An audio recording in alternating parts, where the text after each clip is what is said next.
Fiz vídeo ontem sobre Nietzsche e Haidt, terminei focando na crítica que William Haidt faz a Nietzsche lá no texto O Assassinato de Cristo, e hoje eu queria comentar um pouco mais dos pontos do artigo, né, que eu utilizei para comentar alguns pontos da crítica, porque eu discordava ou concordava com alguns aspectos da crítica que o Haidt faz ao Nietzsche.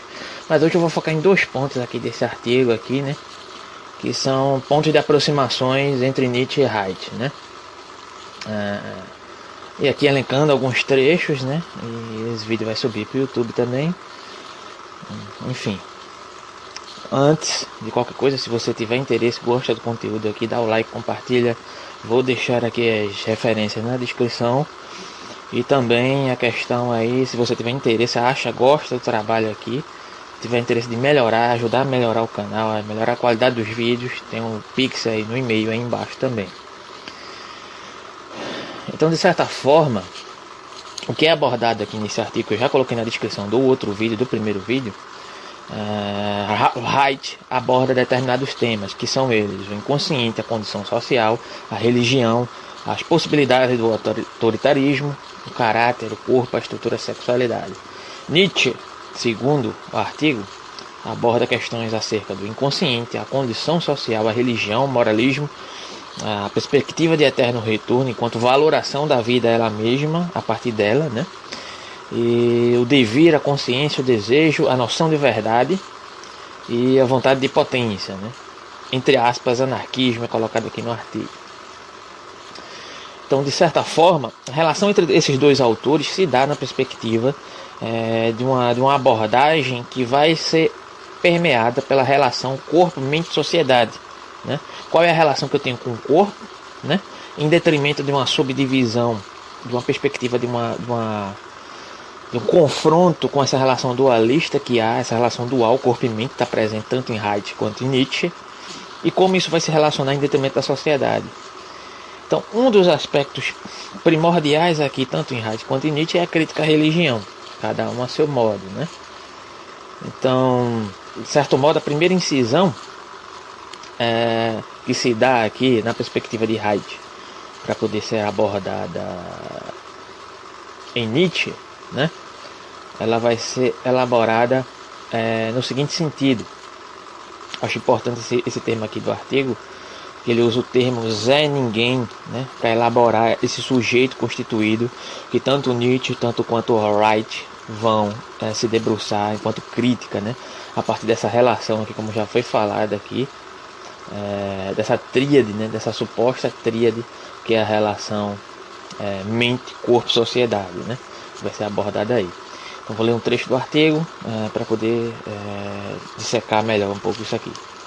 Ambos constituíram um espaço de mediação entre diversos saberes. Da mesma forma, buscaram a reintegração do animal ao homem, a necessidade e a inocência do animal e da criança. Condenaram a civilização que afastou o homem de sua animalidade. Aqui é um ponto importante, né? Fica colocado aqui entre aspas, que é não confundir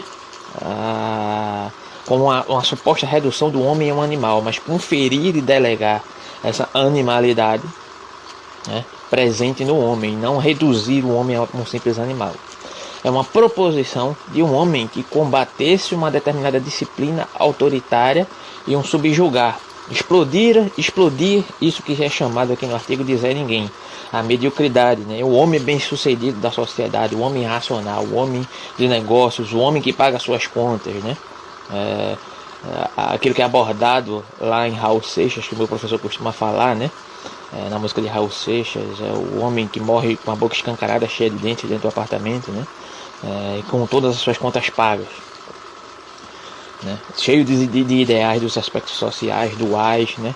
Que lhes são imputados, né? Que se perdem desse suposto estado ou estádio, né? Primevo do homem, né? Então, ambos inventaram, entre aspas, novas ciências, foram, entre aspas, anarquistas, cada qual à sua maneira, e finalmente, aqui é uma provocação, né? Morreram loucos, sozinhos e solitários. Ou será que não? Ou será que foram afirmadores da vida e por isso ocorreu isso com eles? Então, Nietzsche, a pretensão de Nietzsche foi arrebentar essa suposta consciência moral que predominou, né, durante 2000 anos, como é citado lá em Genealogia da Moral.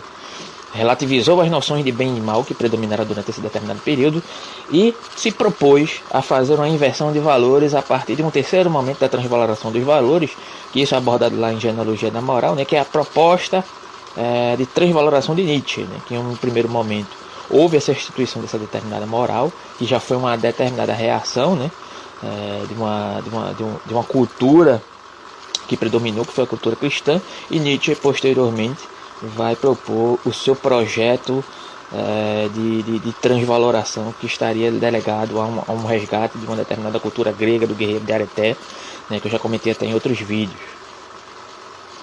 Então, nesse sentido, Nietzsche se propunha a entender esses tipos de concepções morais como concepções históricas, né? Entretanto, Nietzsche produziu um tipo de conhecimento que não se propunha a ser sistemático, baseado na noção de perspectivismo, né? Algo sem forma, algo sem um sistema pronto, mas a partir de uma investigação genealógica que se dá justamente por conta dessa questão da relação de forças, né? Haidt tentou fazer uma estruturação desse conhecimento, né? A partir de noções psicanalíticas, elaborando a questão da dialética e etc. O primeiro, que seria Nietzsche, enunciou que não existe essa determinada repetição nos ocorridos em detrimento do devir desse conjunto de forças, né? Tudo está em movimento, tudo diverge e só há apenas aparências de semelhanças entre determinados objetos, não objetos necessariamente iguais. Assim, só há concepções históricas, não há fatos, apenas interpretações. Haidt descobriu que poderia pressupor uma determinada verdade absoluta, que haveria um determinado, ele chamava de orgônio. Não vou aprofundar isso aqui, porque não dá para aprofundar isso aqui nesse momento, posso trazer em outro determinado momento, ou deixar na descrição. Então houve um tempo que o pensamento de Haidt era pautado na noção dialética. Nietzsche rompeu com essa concepção de dialética, se opondo a Hegel, se opondo a qualquer sistematicidade do pensamento, né? Justamente por conta dessa concepção de Nietzsche entender que o conhecimento é produção histórica e que ele predomina a partir de determinadas necessidades de afirmação disso que é chamado vontade de potência, né? Então, Haidt, diferentemente, propunha um impulso natural que divergia um pouco dessa noção da vontade de potência, que iria em direção de uma autorregulação que tomaria um rumo diferente dessa noção da vontade de potência. Para Nietzsche não tem como regular a vontade de potência, ela vai se manifestar de uma maneira ou de outra, por mais que você tente regular essa vontade de potência, ela vai se manifestar enquanto ressentimento, se manifestar enquanto uma moral ressentida, uma moral degenerescente, mas vai se manifestar. Já Haidt pretendia se colocar enquanto psicanalista diante de uma autorregulação desse impulso, né? Nietzsche, por um lado, saudou a vida, mas por outro, observou a morte à espreita de determinados atos. Caos e vida fazem parte do mesmo construto nietzschiano. Caos, como não vida, seria uma equação haitiana, ou seja, seria a negação de determinados aspectos de vida. Entretanto, permear tudo isso como ponto de confluência está o movimento, a fluidez na concepção de Haidt sobre a vida, e está o eterno retorno do diferente, o devir da filosofia de Nietzsche. É neste cruzamento que a inquietude dos espíritos e suas singularidades trafegam. Ali, como diz o poeta, o tempo não para, né? Como dizia Cazuza, na verdade. E é a partir desse espaço que é gerado o objetivo dessa comparação, né? Desse comparativo, né? Então, nesse sentido, é um primeiro momento, né? Em um segundo momento vai aparecer aqui a questão da concepção da crítica, de modo geral, à religião, que vão se convergir, que vai ser o ponto final aqui do vídeo, né? Entre Nietzsche e Haidt. Em que ponto eles convergiam aqui nessa questão da crítica à religião? Haidt, eu já mencionei isso no primeiro vídeo, assinalava que uma determinada concepção de inconsciente, em detrimento da condição social, que era fruto dessa perspectiva moral, que foi instituída a seu tempo, né? E que, de acordo com Nietzsche, se instituiu durante 2000 anos, são responsáveis por um determinado modo de conduzir a conduta humana. Nesse mesmo sentido, como eu já falei, Nietzsche enaltecia o questionamento dessa suposta racionalidade. O irracional A ode à irracionalidade, entre aspas, ela faz com que abale as estruturas dessa sociedade racional moderna, né? Questionando-a frequentemente e se propondo a inverter os valores, que era o projeto de Nietzsche, inverter esses determinados valores, colocá-los abaixo. Entretanto, Nietzsche compreendia que essa manifestação ela dependeria de vários fatores e vários modos de manifestação de acordo com a própria noção de vontade e potência, né? Compreendendo que tudo que vive é dotado de vontade e potência e que há o devir e que há esse conflito entre noções de vontade e potência e que o resultado desses conflitos ele não pode ser premeditado, né?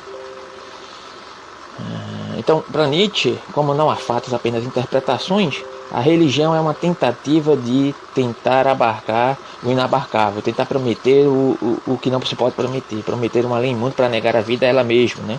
Então a arte é livre porque a arte, em detrimento disso, ela nos aproxima muito mais daquele primeiro momento que foi falado ali, que seria o momento da própria animalidade do homem, no sentido de elaboração da sua inocência, do deslumbramento perante o mundo, sem concepções moralistas que o detenham no sentido de conceber a própria realidade como petrificada, como cristalizada, né? Porém, Nietzsche entende que a liberdade seria configurada dentro dessa concepção conflituosa de forças, né? Relações que questionariam a existência das coisas em si, dos fundamentos das coisas, aqui uma oposição a Kant, que apesar de entender que a coisa em si é inalcançável, mas pressupunha que havia uma determinada essência, só que seria inalcançável a capacidade cognosciva, né? Então, para Nietzsche só existiria a relação, né? Já Haidt entendia também, assim como Nietzsche, que a religião institucionalizada e essa subordinação, essa determinada subordinação a essa moral religiosa caminhariam de mãos dadas. De acordo com o próprio Haidt, a religião produz indivíduos rígidos, autoritários e submissos a propor a renúncia aos desejos, ao incentivar a libertação através de uma figura mítica e a uma obediência dogmática, né? Aqui trazendo Nietzsche novamente. Para Nietzsche, o sexual e aquilo que pode ser concebido como natural, não que haja essa concepção de natural em Nietzsche, são colocados por suspeita, diante de uma determinada suspeita pela concepção moral religiosa, né? Essa que se pretende negar a vida, negar o corpo, colocar o corpo como algo dual, corpo e mente, né? Como algo, o corpo que deve ser algo dominado, desde Platão, né? O corpo é algo que está delegado ao mundo das aparências e não ao mundo real, e automaticamente nesse sentido ele deve ser negado, né?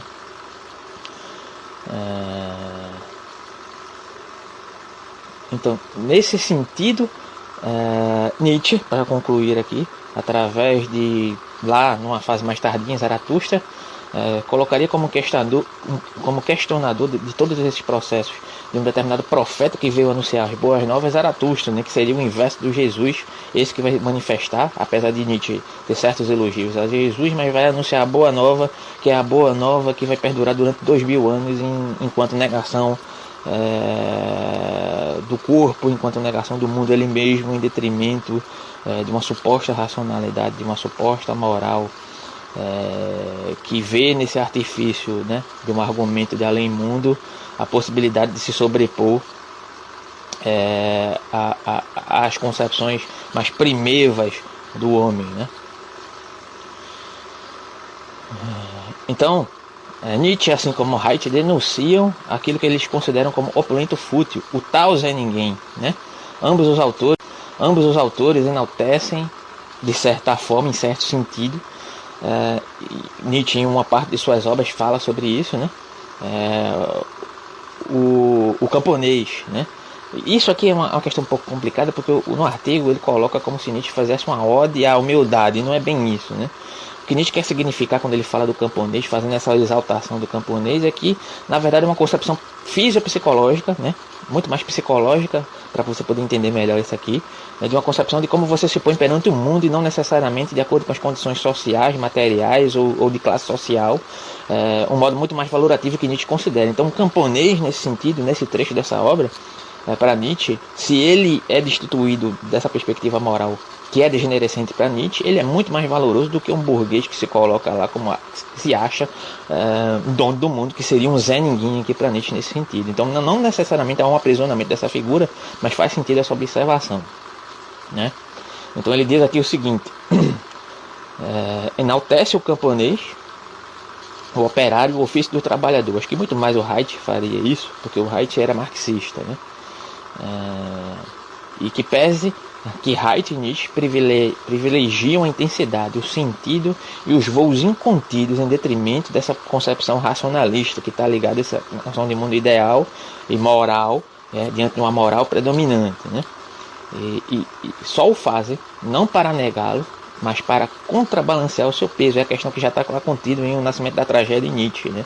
Não é que Nietzsche vai excluir os aspectos apolíneos, Apolo como deus da medida, né? Da justa medida, da confluência, das percepções mais, como é que eu poderia dizer, mais limitadoras da realidade, né? Um deus muito mais aristotélico, em detrimento de Dionísio, que é o deus da desmedida, do vinho, das bacantes, etc., né? Mas é um suposto contrabalanço, uma coexistência desses dois deuses de um determinado mesmo plano, como a negação dessa divisão dual entre os instintos e a racionalidade, né? Então, em certo sentido, o que é dito aqui é que Haidt também caminha por esse caminho, vai por esse caminho, na verdade, e esse seria mais um ponto de aproximação entre Nietzsche e Haidt. Então, era isso que eu queria deixar hoje, para deixar mais completo. Segue, compartilha, dá o like, né? E valeu!